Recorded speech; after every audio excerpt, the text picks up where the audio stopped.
A level 0, the fastest way to level 100 Mafia boss, isn't about how good you are with a Tommy gun. It's in your DNA. Unlike a Fortune 500 company or a tech startup, the Mafia isn't an equal opportunity employer. To even buy a ticket for this ride, you need to satisfy the blood rule. Historically, specifically in the pre-1950s golden era, you needed to be of full Italian descent. And if the Mamma family was mia. strictly traditional, you better be Sicilian on your mother's side and your father's side. Men like Meyer Lansky the Jew or Irishman James Burke were millionaire criminal geniuses, but in the eyes of La Cosa Nostra, they were only ever just associates. They could never be made, never sit on the commission, and never be a godfather. Later on, families relaxed a bit by allowing in members with just an Italian father. But the purists like the old school Zips fresh off the boat from Palermo always believed that pure blood guaranteed omerta or the code of silence from the feds. But say you were born Italian, you've passed level 0. So now to get to level 1, you need to join a juvenile street gang. Think of this as the Ivy League for racketeering. Look at Al Capone and Lucky Luciano as role models. Before their time owning Chicago, they were busting heads with the 5 Points Gang in Manhattan.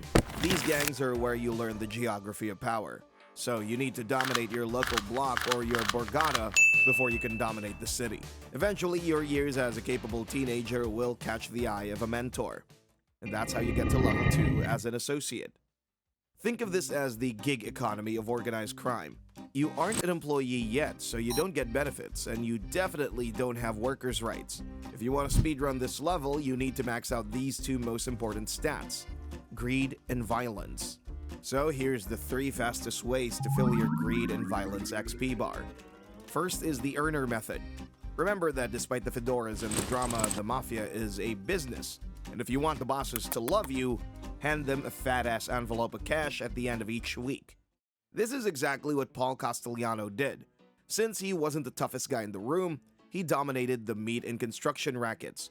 He made so much money that his cousin, the legendary Carlo Gambino, basically gave him a fast pass to the top. But if you kinda suck at farming cash, then you can always try out the enforcer method, but you better be respected through violence. However, you can't just be a random psychopath. You need to be a precision instrument.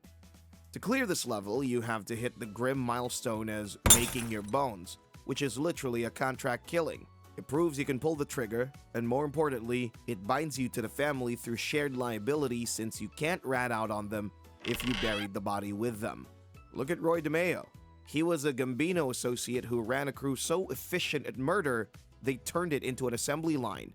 He made himself indispensable because when the boss needed a problem to disappear, DeMeo was the delete button.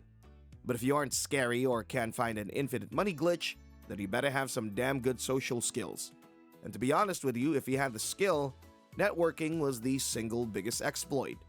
For example, Al Capone didn't take over Chicago by filling out an application. He got mentored by Johnny Torrio, who saw Capone as a young, shining, bright hoodlum. So he brought him from New York to Chicago and groomed him. Not this sus kind of grooming, though. When Torrio got shot and decided to retire, he tossed the keys of the kingdom to Capone. Similarly, John Gotti survived purely because he got close with Agnello Della Croce, the powerful underboss. Gotti was loud and flashy, which the top boss, Paul Castellano, saw as a liability, but Della Croce vouched to let it slide for Gotti. So at this point, you've earned some good money and you've hurt a lot of people. Now, we reach the first true challenge of your career.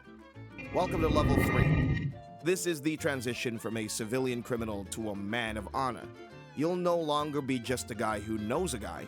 You'll be made, meaning you swear on your life that you'll be in the Mafia for the rest of your life. However, there is some bad news regarding your speedrun record. This step is completely out of your control. To get made, the books, aka the membership list, must be open. And for a long time, the HR department was closed for business. After the disastrous Appalachian meeting in 1957, where the FBI raided a massive barbecue party of Mafia bosses, the commission panicked and they closed the books for nearly 20 years. Even if you were the best earning, most trusted associate in the 60s, it didn't matter. You were stuck. But in 1976, the books reopened and in perfect timing too. Right then, John Gotti was an associate and he pretty much immediately got made in 77, before becoming a captain by 80 and was boss by 85. Now, when you get the call to be made, you'll be the subject of the induction ceremony, which hasn't changed much since 1877. The objective is to rewire your brain to replace your biological family with a crime family. To get to the ceremony, you'll be driven to a secret location. During this car ride, you'll be sweating bullets. Why? Because this is also how they'll drive you to your execution, so you don't know if you're getting a promotion or a bullet at the back of the head. Once you arrive, assuming you weren't murdered yet, you walk into a room with the boss. Here, they tell you to hold a printed picture of a saint while at the same time pricking your finger so they can smear your blood on the picture of the saint before setting it on fire in your hands. And you can't let go of it even if your flesh is literally cooking, because first you'll need to say, "May I burn in hell like this saint if I betray my friends." Assuming you pass the test, then give yourself a pat on the back because you're now officially a soldier. Amico nostro, one of us, which means you have protection and you have a license to print money. Now, don't get comfortable. Most soldiers hit this level and settle down, doing a little sports betting book, driving a Cadillac, and pretty much chill until retirement, prison, or whacked. But you don't want to be a middle manager. You want the throne.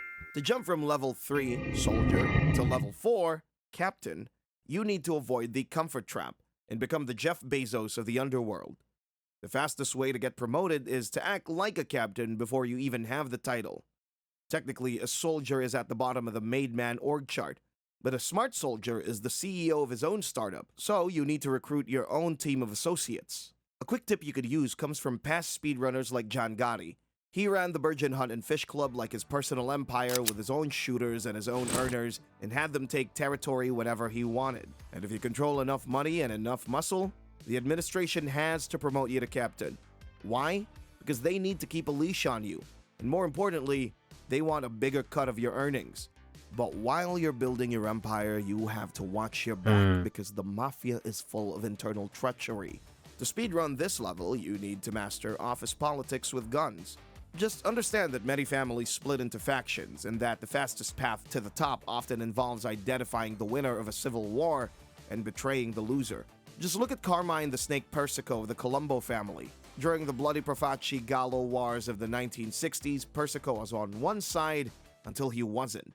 He switched allegiances at the perfect moment, betraying the Gallo faction to join the leadership before eventually taking control of the entire family. Alright, congrats, welcome to level 5, the caporegime, baby. You've survived the streets, dodged bullets, and probably attended more funerals than weddings. You've now officially entered the world of middle management. You're a captain.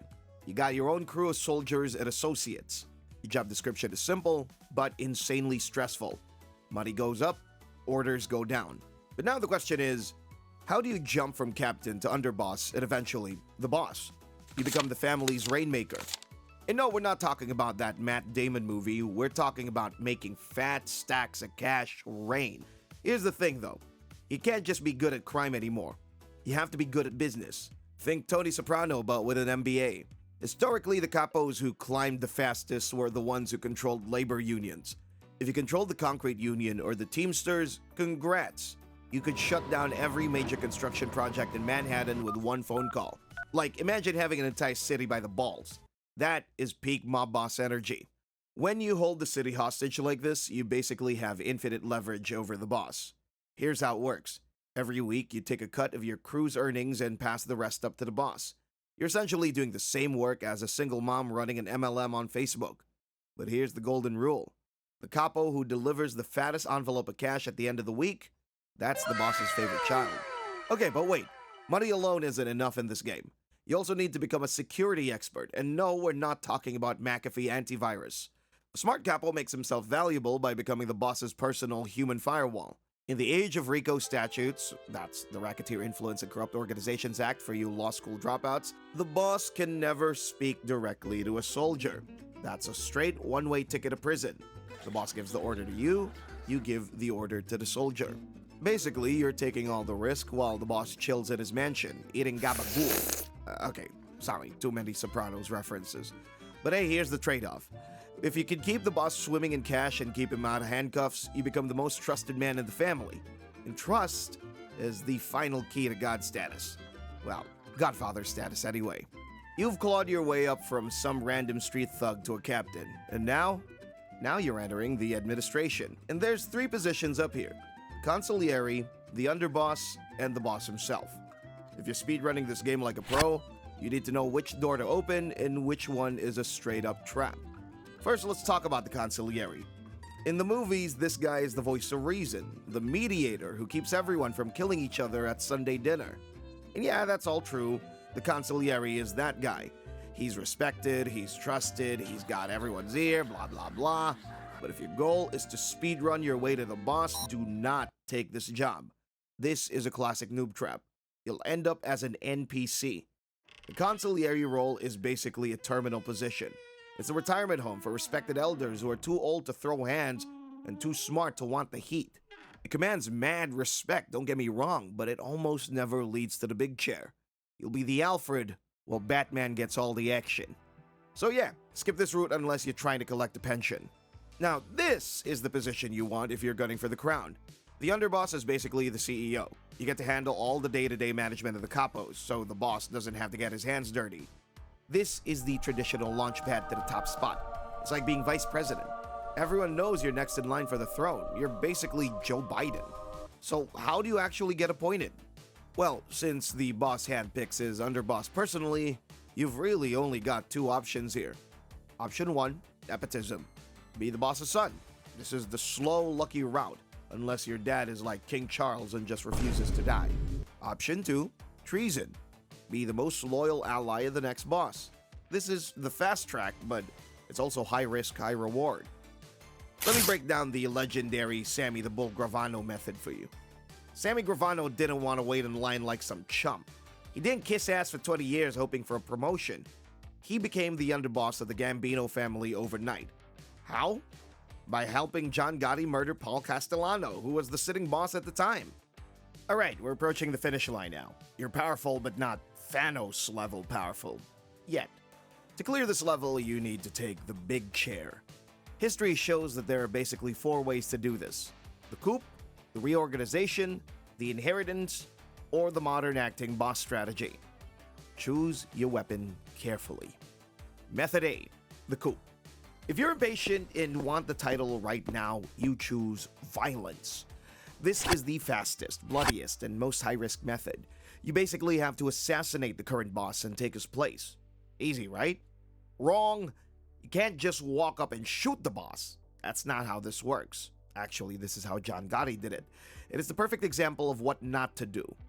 What happened is that Gotti felt threatened by his boss, Paul Castellano, so he conspired with a rival underboss and had Castellano assassinated outside a steakhouse in Manhattan. Everything went according to plan initially. Gotti was proclaimed boss almost immediately. Speedrun complete, right? Wrong. This move brought so much heat, and you do not want that kind of attention when you're trying to run a criminal empire quietly. And the cherry on top, man got ratted out to the feds by his own underboss. Gotti ended up dying in prison. So yeah, the coup is the highest risk, highest reward path, and also the fastest way to absolutely ruin your life.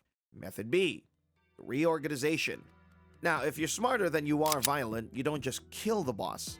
You change the entire company structure. This is the Luciano method. Here's how it works. First, you eliminate the old guard and replace their outdated rules with a new, profitable system that makes everyone rich. And if you make people rich, they'll let you lead. In 1931, Lucky Luciano ended a massive mob war by arranging the deaths of both old-school bosses, Masseria and Maranzano. But here's the twist. Instead of declaring himself the boss of all bosses, which is basically like walking around with a sign with a back saying, "Kick me," or, I don't know, "Kill me," he created the Commission. The Commission was basically the United Nations for organized crime, and Luciano positioned himself as the leader of this council. Method C, the inheritance. Okay, maybe you don't want to shoot anyone. Maybe you just want to wait. This is exactly how Al Capone, the king of Chicago himself, became the boss at an absolutely absurd age of 26. Basically, Capone's mentor, Johnny Torrio, survived an assassination attempt, and instead of going full revenge mode, Torrio literally just said, "Yeah, I'm done with this life," and dipped to Italy. But before he left, he basically handed the keys to the entire Chicago operation to Capone, just like that. It's the lowest risk method by far, but it requires patience and a lot of luck. Method D, the modern acting boss strategy. Now, in the modern era, especially with RICO laws, we have another path called the acting boss. So when a boss gets caught by the feds and is sent to prison, he appoints an acting boss to run things while he's locked up. Technically, you're just a placeholder, and when the boss gets out, you're supposed to step aside. But if the boss is doing life in prison without parole, well, then you just keep being the acting boss forever. Eventually, everyone forgets you're acting and just treats you as the real boss. It's like when a substitute teacher stays so long that students just forget the original teacher even existed. When Vincent Gigante was imprisoned, his older brother Mario Gigante ran the family as acting boss. Unfortunately for him, once Vincent died, Mario didn't get the permanent upgrade. The top spot went to someone else. So how fast could he actually do it? And the speedrun records he gotta beat. Here are the current world records that you need to beat. Al Capone did it in 12 years, became boss at age 26. Absolutely cracked speedrun. Lucky Luciano did it in 15 years, becoming boss at 33. John Gotti did it in just 8 years from getting made to becoming boss, grabbing the throne at 45. So if you're trying to set a new world record, you need to do it in under 8 years from the moment you get made. Good luck, and may the odds be ever in your favor. Okay, so you did it. You made it to the top. You're the boss now. Time to chill on a yacht, right? Wrong. Welcome to level 8, the endgame. You're now part of the Commission, the Supreme Council of the Underworld. It includes the bosses of the 5 families in New York: Genovese, Gambino, Lucchese, Bonanno, Colombo, plus the Chicago outfit. The Commission makes all the big decisions. Are the books open or closed? Who controls which territory? And most importantly, who's allowed to live? And that last one is really important because you can't just whack another boss without getting permission from the Commission first. This is exactly where John Gotti screwed up. Again, remember when he killed Paul Castellano outside that steakhouse? Yeah, he didn't ask for permission first. That led to the Genovese family trying to blow him up with a car bomb. Luckily for him, he survived. The lesson here? You need allies on the Commission. Believing you're safe without allies is like thinking the stripper actually likes you. But even if you've got the alliances locked down and everyone loves you, you still aren't safe. Now your final boss fight is avoiding getting RICO'd. But that's it. Congratulations on completing the speedrun. You're officially a Mafia boss. Don't forget to like, subscribe, and drop a comment below. But seriously, don't actually try any of this at home. Subscribe! Subscribe! Subscribe! Subscribe. Peace out, and stay legal, fam.